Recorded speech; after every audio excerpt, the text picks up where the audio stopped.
الحمدللہ رب العالمین الصلاۃ والسلام علی سید الانبیاء والمرسلین اما بعد فاعوذ باللہ من الشیطان الرجیم بسم اللہ الرحمن الرحیم۔ آئیے آج ہم منہاج العربیہ حصہ اول کی سبق نمبر 15 پڑھتے ہیں، تو چلیے شروع کرتے ہیں۔ اس سبق میں ہم المختصر میں بات چیت کرنے کا طریقہ سیکھیں گے کہ اگر ہم کم لفظ بھی کہیں پر بولے تو اس سے زیادہ یا مکمل بات کا معنی مراد کیسے لے لیتے ہیں۔ عام طور پر ہم بات چیت کرنے میں بھی کہتے ہیں کہ تھوڑا سا ہی بات بولتے ہیں اور اس سے ہم بہت سارا بات گویا کہ بول دیے اور سامنے والا سمجھ بھی جاتا ہے، وہ بھی تھوڑا سا جواب دیتے ہیں اور اس میں سمجھ جاتے ہیں کہ ہاں کہ کیا ہے، کہاں سے کہاں تک وغیرہ یہ سب ہو جاتا ہے۔ ٹھیک ہے، تو چلیے ہم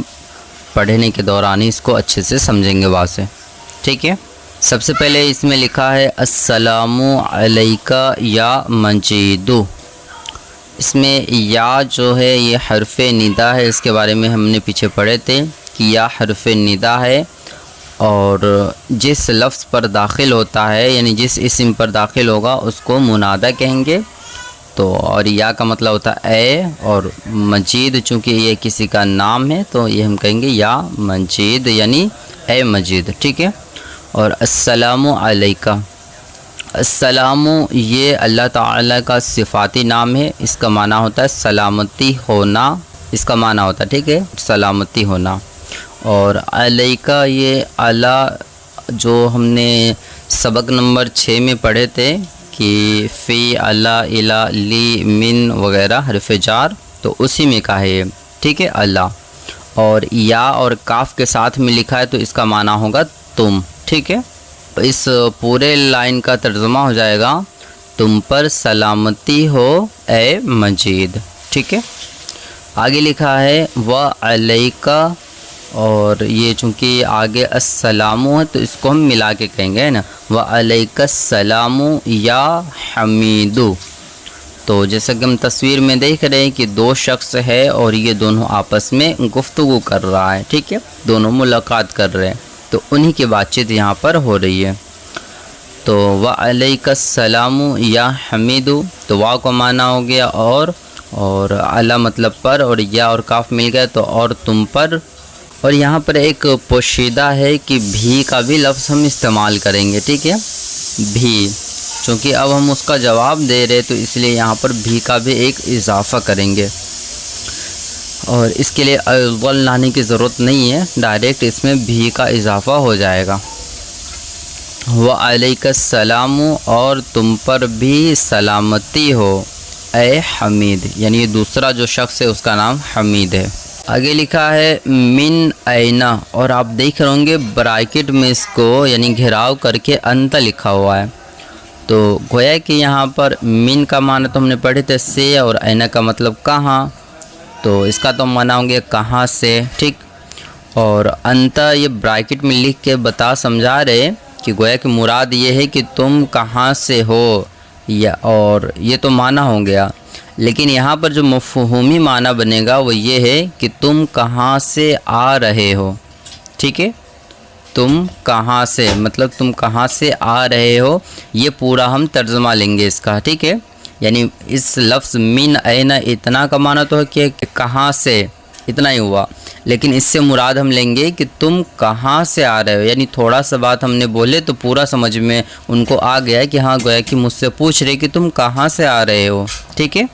یہ چونکہ آئینہ یہاں پر داخل ہے اور آئینہ جو ہے اس میں استفہام یعنی سوال کرنے کے لیے آتا ہے، تو اس کا جواب وہ دے گا آگے کہ انا من المدرستی، یعنی میں مدرسے سے آ رہا ہوں، ٹھیک ہے، یہاں پر آ رہا ہوں کہ عربی نہیں ہے مگر مراد یہی لیا جائے گا، چونکہ سامنے والے نے بھی یہی پوچھے کہ تم کہاں سے مطلب کہاں سے آ رہے ہو، تو اسی طرح سامنے والا بھی جواب یہی دے گا کہ انا من المدرستی، انا مطلب میں، من مطلب سے، اور مدرسہ مطلب مدرسہ سے، ٹھیک، تو میں مدرسہ سے گویا کہ آ رہا ہوں، ٹھیک ہے۔ آگے لکھا ہے الا اینا، الا مطلب ہوتا ہے تک اور اینا مطلب کہاں، تو اس کا معنی ہو جائے گا کہاں تک،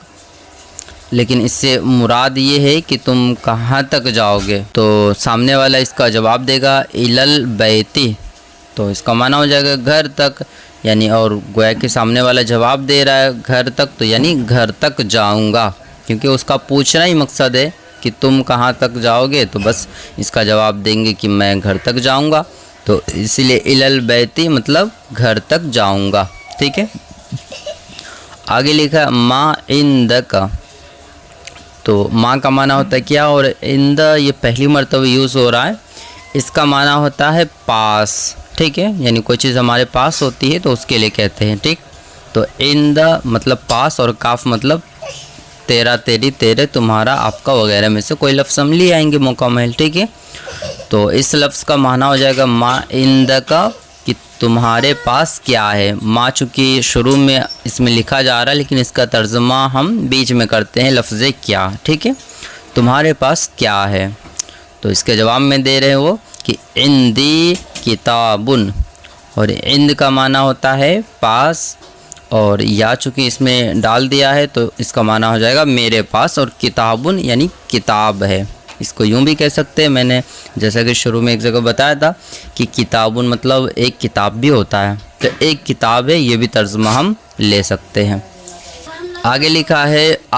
ذالک الکتاب لک، تو مطلب ہو گیا کیا، شروع میں ہی آتا ہے کیا، اور ذالک کا مطلب ہوتا ہے وہ، اور کتاب مطلب کتاب، اور اس لک کا بھی معنی ہو جائے گا تیری، ٹھیک ہے، تیری، تمہاری وغیرہ، ٹھیک۔ تو یہاں لکھا ہے کہ اس کا ترجمہ مکمل ہو جائے گا کیا وہ کتاب تیری ہے یا تمہاری ہے، ٹھیک۔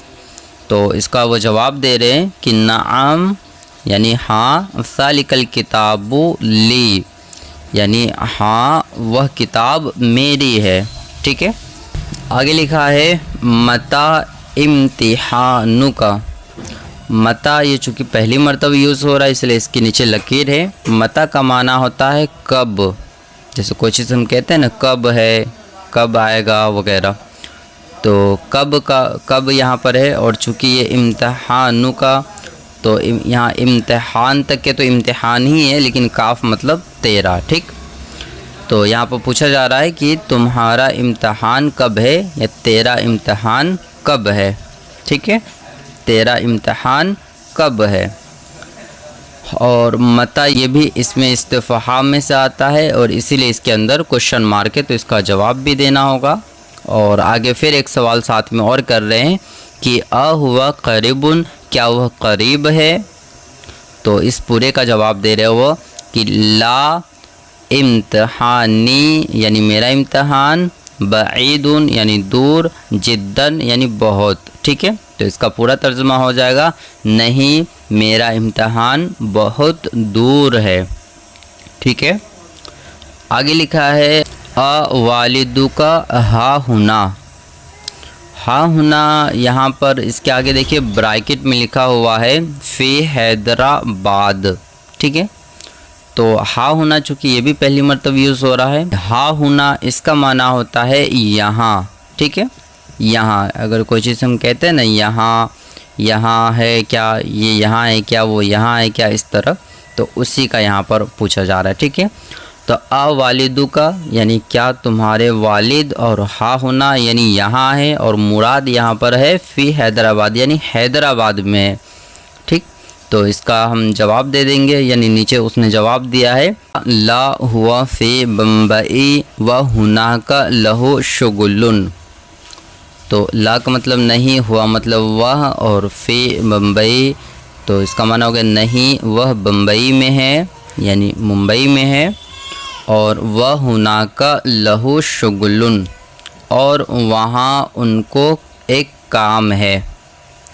تو اس میں ہونا کا ایک لفظ یوز ہو رہا ہے، اوپر ہم نے پڑھے ہا ہونا، اور دوسرا ایک آتا ہے ہونا کا، ٹھیک ہے۔ تو ہونا کا مطلب ہوتا ہے وہاں، ٹھیک، ہا ہونا مطلب یہاں، اور ہونا کا یہ کاف کے ساتھ میں آئے گا، ٹھیک ہے، ہونا کا، تو اس کا معنی ہوتا ہے وہاں، اور انہیں ایک کام ہے، تو اس کی جو ترجمہ یہ لہو جو ترجمہ ہے اس کا معنی ہوتا ہے ان کا، یعنی انہیں یہ جو معنی ہے جیسے ہم نے پڑھے تھے نا اس کی، تو یہ ہو ضمیر کے ساتھ آتا ہے، تو یہ لہو بھی اسی میں کا ہے، یہ چونکہ لام کے ساتھ اس لیے لکھا جاتا ہے کیونکہ یہ لہو کا ہا جو ہے یہ اکیلا نہیں لکھا جاتا، اس لیے یہ لام کے ساتھ میں آیا ہوا ہے، ٹھیک ہے، کیونکہ اس سے پہلے کاف ہے اس کے ساتھ نہیں، اس لیے لہو یعنی لام کے ساتھ میں دیا گیا، ٹھیک ہے۔ تو اس کا معنی ہو جائے گا انہیں، اور شغلن کا معنی ہو جائے گا کام ہوتا ہے لیکن اس میں ایک کام بھی آ جاتا ہے، ٹھیک ہے۔ تو وہاں انہیں ایک کام ہے، یہ پورا اس کا ترجمہ ہو جائے گا، ٹھیک ہے۔ تو امید کرتا ہوں کہ آپ اس کو سمجھ کے ہوں گے کہ یہاں پر کچھ جگہ پر تھوڑا سا کم بھی بولا جا رہا ہے تو اس کے باوجود بھی معنی مراد لیا جا رہا ہے، سمجھ جا رہے، ٹھیک ہے۔ آگے اسئلہ ہے، اس کو ہم انشاءاللہ اگلی ویڈیو میں کریں گے اور آپ کو اس کو اچھے سے یاد کر لیں گے، تبھی اسئلہ جو ہے وہ اچھے سے حل ہو پائے گا، ٹھیک ہے۔ اگر کوئی چیز سمجھ میں نہ آیا ہو تو آپ ضرور کمنٹ کیجئے، انشاءاللہ آپ کو مزید سمجھا دی جائے گی۔ جزاک اللہ خیرہ۔ السلام علیکم ورحمۃ اللہ وبرکاتہ۔